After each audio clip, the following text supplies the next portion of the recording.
Hey, it's Central Valley Real Estate and Home Improvement. I'm your host, Steve Walling. My guest for this segment is Art Biggerstaff with Art Douglas Plumbing. Hey, Did how I you get that doing? right, Doug? Doug. Did I say Art Biggerstaff. first? Art Douglas Plumbing. Art was Yeah. my dad. Yeah. And I'm Douglas. That's how we came up with the name Art Douglas. Art Douglas Plumbing. Yep. So, okay, in the Central Valley today, the end of October, plumbing. Plumbing, heating, insulate those pipes, change those filters. Today's Halloween, so tomorrow's the 1st. So you don't want to be scared, right? Don't want to be scared. Don't want to be scared of carbon monoxide. Don't want to be scared of high energy bills. Wait a second, Doug. I'm going to stop you right there. Carbon monoxide. Yes. That's something that I think a lot of people really don't understand how it can manifest in their house and the devastating effects that it can have. Well, as far as your heating system's concerned, there's if a gas-fired furnace will put off fumes, which are carbon monoxide. Right. So there's a metal tube or a metal shield in between where the heat is and where the exhaust is. That's called a heat exchanger.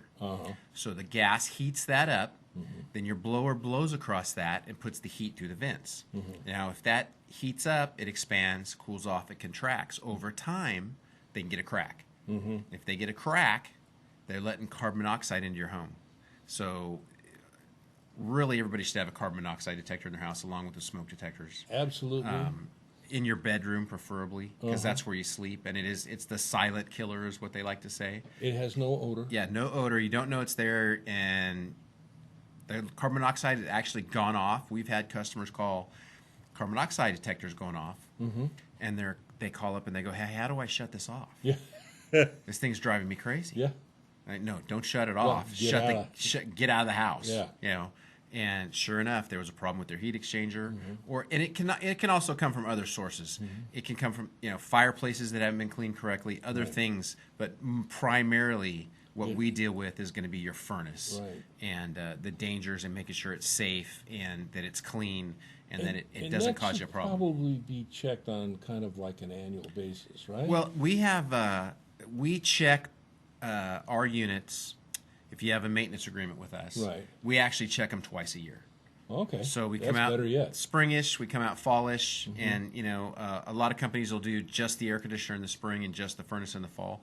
But if there's something wrong with your air conditioner, or there's something wrong with your heater, you want to make sure there's nothing wrong with both at the same time, so you know what's wrong and don't have the first time you try to use it, it's always going to be Friday night, 9 o'clock. Yeah. When you turn it on and it doesn't work. It's never, at a convenient time when your plumbing backs up or your air conditioner or your heater quits working. It's always people are on their way over, and that's us. That's the emergency family service. dinner, whatever, and Right. And, Grandma's birthday, sink won't drain. And you come out. We take care of it. Do you? Yeah. Awesome. On the regular scheduled maintenance, what does that consist of for the air conditioning and for the heating unit? Well, they come out, they do all the safety checks. So every HVAC unit, air conditioning heating system, has safeties, and it has electrical components. So those need to be checked and cleaned. Okay. Sometimes little things need to be tightened here and there, and then make sure everything's properly greased, properly lubricated. Some things are sealed, some things aren't. Just depends upon the age of the unit. But primarily what you're looking at is dirt. Okay. It's real dusty here. The air is real dusty, really? And we have a lot of dust. We're living in a bowl, so the dust and debris will kill the efficiency of any system. So you got to keep it clean. Like your heater comes on and it doesn't turn off; it just goes on and on and on. And I guess that's okay if you got PG&E provided gas. You're not worried about it. But if you're on propane, all of a sudden that could affect your ability to cook, hot water, stuff like that. But that's humorously that's a serious issue. But that can also happen with air conditioning units. Yeah, because your system has fins in it, and that's how it dissipates the heat from the house. If those fins are plugged, it has to work twice as hard. Same with the filter. People don't understand. You have to change that filter. If you've got a disposable filter, you got to change it on the 1st of every month. Really? If you don't change it once a month, by the end of the month, you're killing the efficiency of your system. Really? Yeah. So that once a year filter change I've been doing is probably not the best thing. Probably not the best thing. There are filters that we have that there's different changeable filters that'll last longer.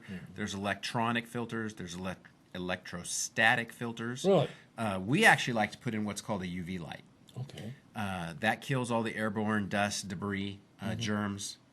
Gets like 99% of it. When the smoke was going on and the last few days, There had been a little. we turned the fan on in our office because we have them installed there, and you can breathe 3 times better inside than you can outside. Can I come sit in your office? 'Cause, Sure. man, I have, Come sinuses and stuff. come check it out. Yeah. Come check it out. My wife can actually tell when it's not working. She can tell the difference without going and looking to see if the bulb's on. So it's we have people that just love them. Yeah. So And you install those. we install them. Awesome. Okay, so pipes, wintertime, what do we got? We were talking before we came on camera. It's not like you're really worried about necessarily a hard freeze per se, but wintertime still, it has an effect on our plumbing, doesn't it? Well, it does have an effect on the plumbing, and the water lines, they should be insulated. Okay. The hot lines should be insulated because it's just going to help you once again with efficiency. Yeah. But if your lines are insulated, it's going to make a difference on how long it takes the hot water to get to your shower, for instance. Oh, okay. But every 10, 12 years, 15 years, we'll get a freeze. And the biggest one we've had, as far as I can remember, was in the early 90s, late 80s. It got down to 12, 10 degrees at night. That Arctic blast came through for a few nights. Yeah, well. And that caused a lot of havoc in Fresno. So, for those of us that catch the weather on the evening news and they're forecasting, maybe there's going to be some really, really cold weather coming up, maybe I want to have my pipes inspected. Well, and if you don't have time, let's say you didn't pay attention. Yeah. And, you're turn on the news, you want to see the game. Who won the game last night, and you see they're calling for a hard freeze warning. Yeah. Protect your plants, protect your pipes, protect your pets. Yeah. Well, it's 6 o'clock at night. It's too late. Who do you call? You can turn the water on, just a slight, little more than a drip in one of your faucets, and that movement will prevent it from freezing. Really? Yeah.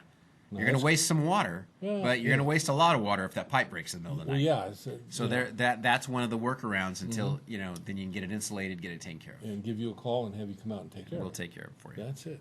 What is it you don't take care of? We don't take care of anything that has to do with electrical. You're not an electrician. No, it scares the heck out of me.